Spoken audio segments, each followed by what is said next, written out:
Paddy Pimblett and Molly McCann training partner Nathan Fletcher is getting his second opportunity at a secured UFC roster spot after an unsuccessful stint on The Ultimate Fighter, sustaining a leg injury early in the fight, but fighting through pain and ultimately losing a decision.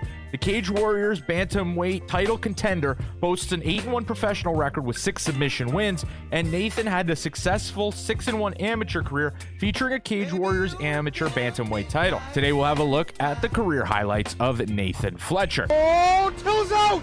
It's over! It's over! That's what I'm saying, boy!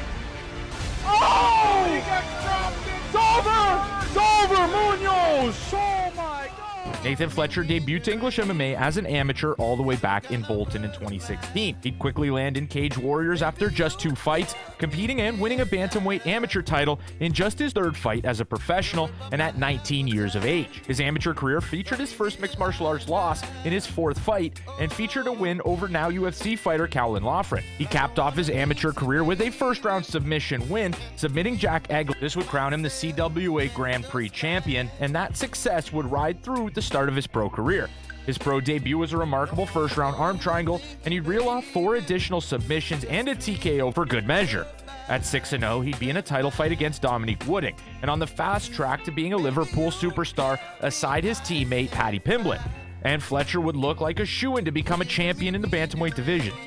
After 2 rounds of dominant grappling, keeping Wooding against the fence or on his back, late in the 3rd round, both due to exhaustion and Wooding's offensive pursuit, Fletcher would be TKO'd for the first time in his career.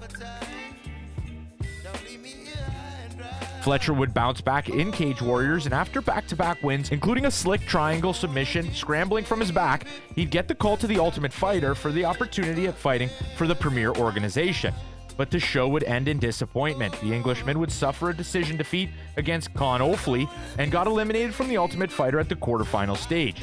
Luckily, his injury wasn't as bad as first feared, and he was able to make a quick comeback in his recovery, and Fletcher recognizes that now getting a second chance at the UFC, and has indicated in interviews that he has not been signed past this fight for the UFC, that this debut is extremely important, and he'll be at the top of his game against Ramaska. Let me know, how far do you think the Englishman Nathan Fletcher can go in the UFC? Do you think he can reach the heights of teammates Paddy Pimblett and Molly McCann, or do you think he'll fizzle out in the competitive UFC bantamweight division? That'll do it for today's video. If you enjoyed, remember to smash that like button and subscribe to Combat Sports Central, and I will see you in the next one.